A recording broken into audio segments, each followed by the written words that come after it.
Assalamualaikum warahmatullahi wabarakatuh. Alhamdulillahirrabbilalamin. Wassalatu ala asyrafil anbiya'i wal mursalin wa ala alihi wa ashabihi ajma'in amma ba'd.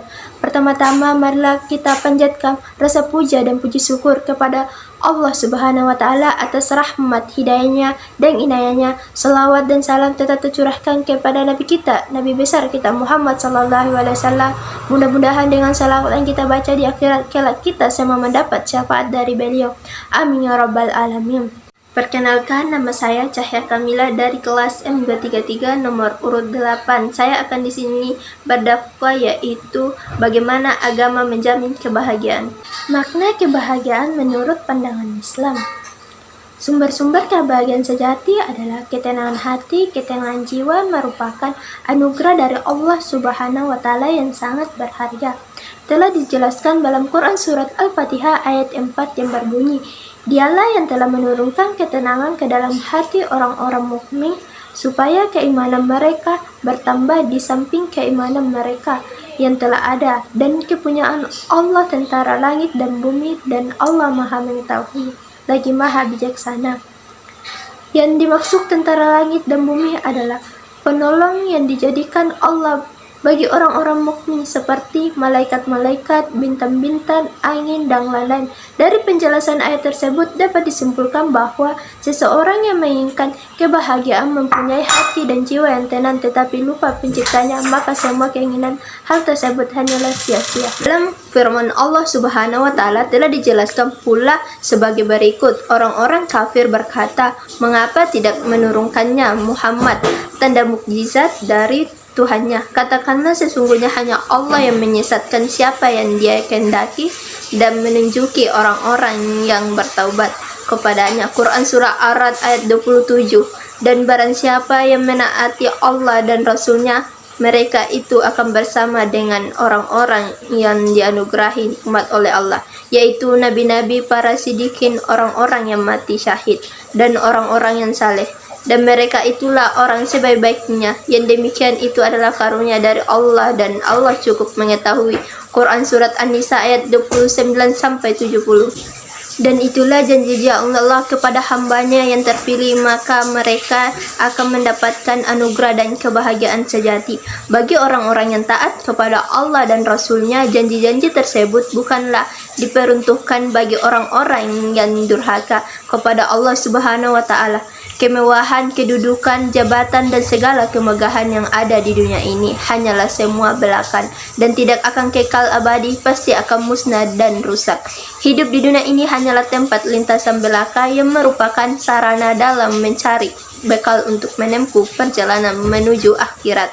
Dan sebaik-baiknya bekal adalah bekal takwa. Setiap orang pasti ingin merasakan kebahagiaan. Untuk setiap orang akan melakukan apapun demi mendapat kebahagiaan tersebut. Sebagai seseorang muslim, kebahagiaan haruslah didapat dengan cara baik dan diridai oleh Allah Subhanahu wa taala. Dengan begitu kita tidak hanya memperoleh kebahagiaan dunia saja tetapi juga akhirat. Berikut ini merupakan kiat-kiat dalam mendapatkan kebahagiaan di dunia dan akhirat menurut Islam. Yang pertama yaitu sabar. Dan kami pasti akan menguji kamu dengan sedikit ketakutan, kelaparan, kekurangan harta, jiwa, dan buah-buahan. Dan sampaikanlah kabar gembira kepada orang-orang yang sabar, yaitu orang-orang yang apabila ditimpa musibah, mereka berkata, Inna lillahi wa inna ilaihi raji'un. Quran surat Al-Baqarah ayat 155-156. Sifat sabar sangat diperlukan oleh setiap manusia dalam segala aspek seperti menghadapi musibah, menaati perintah Allah, menghindari maksiat, menerima takdir, menghadapi nikmat yang diberikan Allah pada kita, dan sebagainya. Yang kedua yaitu bersyukur.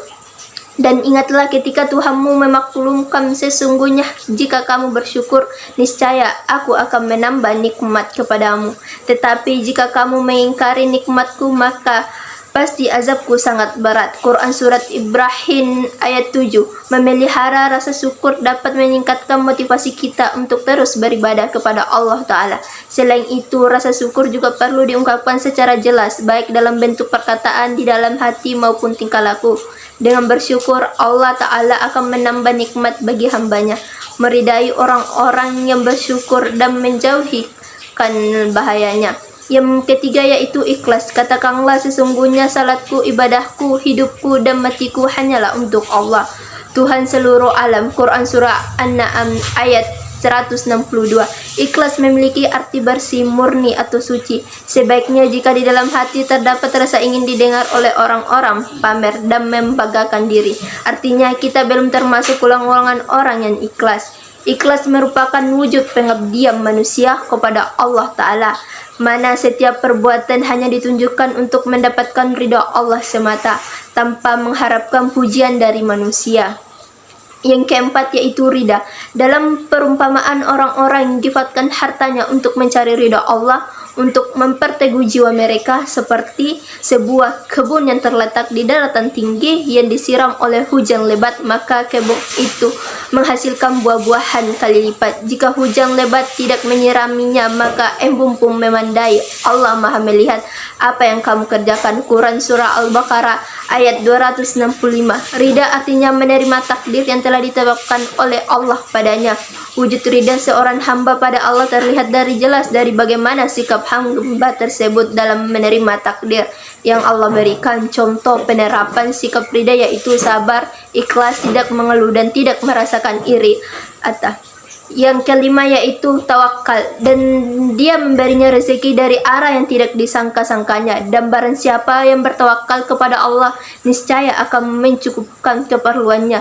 Sesungguhnya Allah melaksanakan urusan sesungguhnya. Allah telah mengandalkan ketentuan bagi setiap sesuatu. Quran Surah At-Talaq ayat 3. Bertawakallah kepada Allah memiliki maksud bahwa kita sebagai hambanya hanya menyerahkan segala urusan kepada Allah Ta'ala semata. Jadi ketika kita ditimpa musibah, kita harus segera mengingat dan mengharapkan pertolongan dari Allah Ta'ala.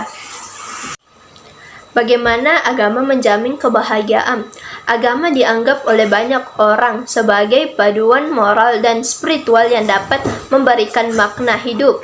Keyakinan dalam nilai-nilai agama, praktik ibadah, dan komunitas keagamaan dapat memberikan dukungan emosional dan sosial yang dapat berkontribusi pada kebahagiaan. Namun penting untuk diingat bahwa konsep kebahagiaan dapat bervariasi di antara individu dan tidak selalu terkait langsung dengan keyakinan agama. Setiap orang pasti memiliki cara unik untuk menemukan kebahagiaan dan kepuasan dalam hidupnya. Sekian yang dapat saya sampaikan, lebih dan kurangnya mohon dimaafkan. Wabillahi taufiq wal hidayah. Wassalamualaikum warahmatullahi wabarakatuh.